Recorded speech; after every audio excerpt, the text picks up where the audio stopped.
నమస్కారం సార్.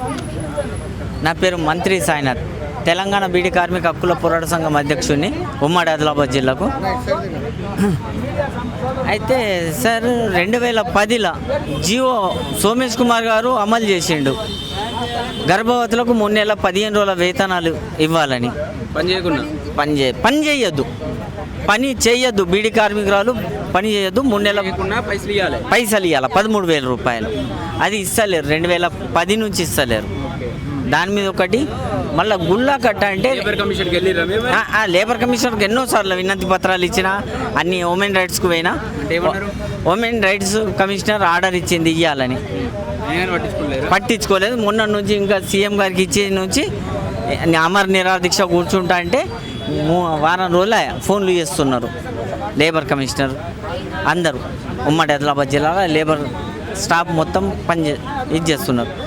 ఎందుకోసం అంటే గుళ్ళ కట్టలు హజార్ మాఫ్ వల్ల నెలకు ప్రతి బీడీ కార్మికురాలు 700 నుంచి 1300 దాకా నష్టపోతున్నది. దోచుకొని తింటున్నారు, శ్రమ దోపిడీ చేస్తున్నారు వాళ్ళు. కంపెనీ యజమానులు, కమిషన్ ఏజెంట్లు వాళ్ళు ఈ 13 రూపాయలు ఒక కంపెనీ తీసుకుంటున్నది, 11 రూపాయలు ఒక కంపెనీ తీసుకుంటున్నది. కమిషన్ ఏజెంట్లు గుళ్ళ కట్ట హజార్ మాఫ్ అంటూ చాలా తీసుకుంటున్నారు. గుళ్ళ కట్ట హజార్ మాఫ్ అంటూ చాలా మంది దోచుకొని తింటున్నారు. ఉమ్మడి ఆదిలాబాద్ జిల్లా మొత్తం తెలంగాణలో ఉన్నది, కానీ నాకు సంబంధం ఉమ్మడి ఆదిలాబాద్ జిల్లాది. అందుకోసం ఉమ్మడి ఆదిలాబాద్ జిల్లా సస్యశ్యామలం ఉండాలని నేను కొట్లాడుతున్నా. నా బీడీ కార్మికుల కోసం ఎక్కడికైనా సిద్ధం ఉన్నా. మీరు ఇక్కడ అధికారులు కలిసినప్పుడు ఇక్కడ ఏమన్నారు అధికారులు? నాకు సహకారం చేస్తున్నారు అధికారులు. మీకు మెసేజ్ కానీ ఫోన్ పేపర్ కానీ ఏమైనా ఇచ్చారా? మెసేజ్ రాలేదు, ఇప్పుడు మళ్ళీ పేపర్స్ వస్తున్నాయి. పేపర్స్ ఇచ్చారు? ఇంతకుముందు పేపర్స్ వచ్చినాయి. ఇక్కడికి ఎన్నిసార్లు తిరిగారు మీరు? నేను ఇప్పటికీ సుమారు 15 సార్లు వచ్చా. 15 సమస్యల గురించి వచ్చిన, ఒక్క సమస్య గురించి కాదు, 15 సమస్యల గురించి వచ్చిన. 15 సమస్యలు సక్సెస్ అయినాయి, కానీ ఒక్క సమస్య సక్సెస్ అయితే లేదు. బీడీ కార్మికులకు పెన్షన్లు ఇవ్వాలా, ఒకటి ప్రతి బీడీ కార్మికురాలకు పెన్షన్ ఇవ్వాలా, కటౌట్ తీసేయాలా, ఏ కటౌట్ ఉంచకూడదు బీడీ కార్మికులకు. మొత్తం ఎంతమంది బాధితులు ఉన్నారు? ఇప్పుడు సుమారు 5,000 మంది ఉన్నారు ఉమ్మడి ఆదిలాబాద్ జిల్లాలో. వాళ్ళందరికీ ఇవ్వాలి. మళ్ళీ ఇందిరమ్మ ఇండ్లు కూడా బీడీ కార్మికులకు ఇవ్వాలి. మరి ఇవన్నీ పేపర్లు మీరు రాసి ఇచ్చారు అక్కడ లోపల అధికారులకు? ఇంతకుముందు ఇచ్చా, ఇప్పుడు ఓన్లీ ఇదే ఇచ్చా. కాంప్రమైజ్ కమ్మంటున్నారు బీడీ కంపెనీ యజమానులు. నేను కాంప్రమైజ్ కాను, నాతో దౌర్జన్యంగా లెటర్ మీద సంతకం పెట్టుకొని పోయినా కానీ అది చెల్లకుండా, మీకు పంపిస్తే చెల్లకుండా ఉండాలని వచ్చి ఇస్తున్నా. నా పేరు రాఘవరెడ్డి, పోతిరెడ్డి రాఘవరెడ్డి. నాది నార్కర్నూలు డిస్టిక్, వెల్దండ మండల్. అయితే నన్ను 83లో రిక్రూట్మెంట్ చేసుకొని నా ఒరిజినల్ టీసీ పెట్టుకొని ఒక 6 నెలలకు వెరిఫికేషన్ చేసుకున్న ఊళ్ళో వెరిఫై చేశారు దొంగ లంగా అని.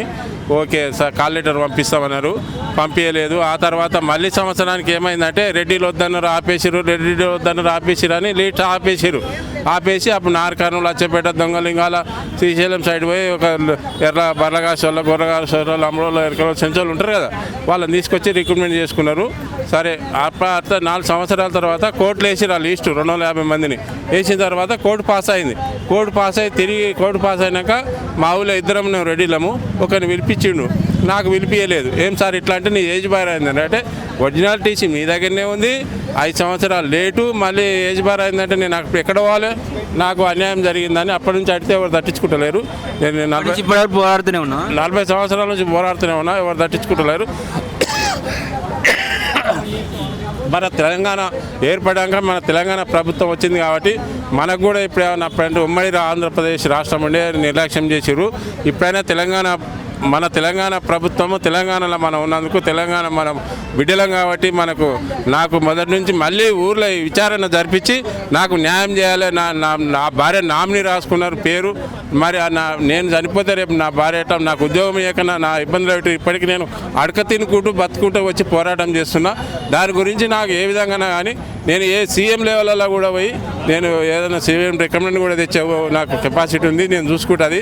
కానీ ఇప్పుడు ఈ పోలీస్ డిపార్ట్మెంట్ నన్ను నిర్లక్ష్యం చేసినందుకు అటువంటి నిర్లక్ష్యం చేసిన అధికారుల మీద తగిన చర్య తీసుకొని నాకు న్యాయం చేయాలని మీ తొలి వెలుగు టీవీ ద్వారా మేము విన్నపం చేసుకుంటున్నాము. మాకు న్యాయం చేయాలని మీరు కూడా మీ తరఫు కూడా మీరు కూడా మాకు న్యాయం చేయాలని కోరుకుంటున్నాము.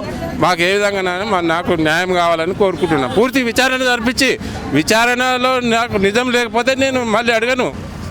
అది నా ఉద్దేశం. సరే, థ్యాంక్ యూ సార్. నా పేరు రామావజ్జల శివరామ శాస్త్రి, మరి భద్రాచలం. మా బాబు రామావజ్జల కళ్యాణ రామ శర్మ భద్రాచలం తిరుపతి దేవస్థానం వెంకటేశ్వర వేద సంస్కృత పాఠశాలలో స్మార్తం 8 సంవత్సరాలు చదువుకున్నాడు. 2011లో చదువు అయిపోయింది. అది స్మార్తం బిఏ డిగ్రీ అనమాట. ఆ పోస్టుకి ఏంటంటే దేవాలయాల్లో భద్రాచలం దేవాలయంలో ఆస్థాన పురోహితుడు అంటే వశిష్ఠుడు వారి పోస్టు, రాములు వారి కులగురు అనమాట. ఆ పోస్టు రిటైర్ అయ్యి దగ్గర 3 సంవత్సరాలు అయిందన్నమాట. ఆ పోస్టు భర్తీ చేయమని, అంటే పోస్ట్ మా బాబుకి ఏమని అడగట్లే, ఆ పోస్టుకి నోటిఫికేషన్ ఇచ్చి భర్తీ చేయమని అడుగుతున్నాం మేము. మా బాబుతో పాటు 10 మందిని పిలుస్తారు వాళ్ళు. మీ బాబు ఎందుకు రాలేదు, నువ్వు వచ్చినావు? మా బాబు వస్తుండు, తిరుగుతుండే ఇక్కడికి వస్తుండు. అది ఏంటంటే ఆయనకి పెళ్ళి అయింది, 2 ఆడపిల్లలు వాళ్ళకి. ఆయనకి ఇబ్బందులు పడుతుండే, ఆదాయం లేక ఏం లేక. ఆ పోస్ట్ ఏమన్నా వస్తే ఏమన్నా జీతం వస్తుందేమో అని ఆయన అనుకుంటాడు. అంటే పోస్ట్ ఇవ్వమని డిమాండ్ చేయట్లే. మా బాబుతో పాటు 10 మందిని పిలవండి, మా బాబుని నెగ్గితే ఇవ్వండి ఆ పోస్ట్ని. కానీ అసలు ఆ పోస్ట్ని ఇంటర్వ్యూ పెట్టట్లే. దీని గురించి మేము గాంధీ భవన్లో మంత్రులు దాంట్లో కూడా వెళ్ళినాము. మంత్రి అప్పుడు ఆ దేవాదాయ మంత్రి కొండా సూర్య గారిని కలిసినాం. కలిస్తే కమిషనర్ గారికి రాసిందనమాట, ఎండోమెంట్ కమిషనర్ బొగ్గులకుంటలో ఉంది. రాసిన భర్తీ చేయట్లే అది. ఎందుకంటే వాళ్ళు ఏం చేస్తున్నారంటే దొంగ సర్టిఫికెట్లు పెట్టి ఎవరు అమ్ముకోవాలని చూస్తారు. దేవస్థానం కమిషనర్ గారు పేరు మాకు తెలియదు, ఇన్ఛార్జ్ ఎవరో శ్రీధర్ ఎవరో ఉన్నాడు, ఆయన పేరు నాకు సరిగ్గా తెలియదు. పేరు తెలియదు, నువ్వు ఆరోపణలు చేస్తావా? దరఖాస్తు పెట్టి 2-3 సంవత్సరాలు అవుతుంది అడిగి ఇస్తుకుంటూ దరఖాస్తు. గాంధీ భవన్లో కలిసినాం. మినిస్టర్ తుమ్మల నాగేశ్వరరావు గారు రాసిండు, శ్రీధర్ బాబు గారు రాసిండు మంత్రి. 4 సార్లు వెళ్ళినాం, భర్తీ చేయట్లేదని.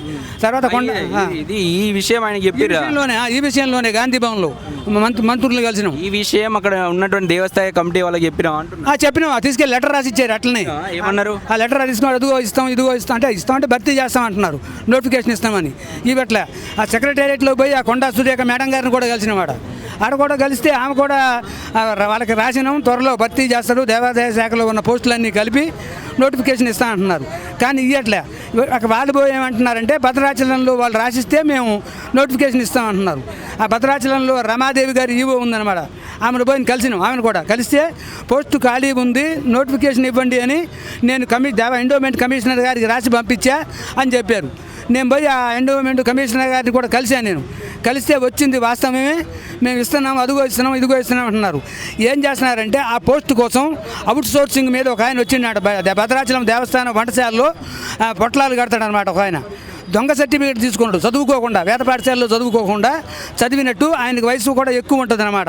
ఈ దొంగ సర్టిఫికేట్ వాళ్ళే దేవస్థానం సిబ్బంది, ఆ కింద సిబ్బంది అనమాట. వాళ్ళంతా కలిసి ఈ కమిషనర్ ఆఫీస్ సిబ్బంది ఇద్దరు కుమ్ముక్కయ్యి, అది సూపరింటెండెంట్ గ్రేడ్ పోస్ట్ అనమాట. స్టార్టింగే 80,000-90,000 జీతం ఉంటుంది. అది ఆ పోస్టును భర్తీ చేయకుండా వాళ్ళు అమ్ముకుందామని చూస్తున్నారనమాట.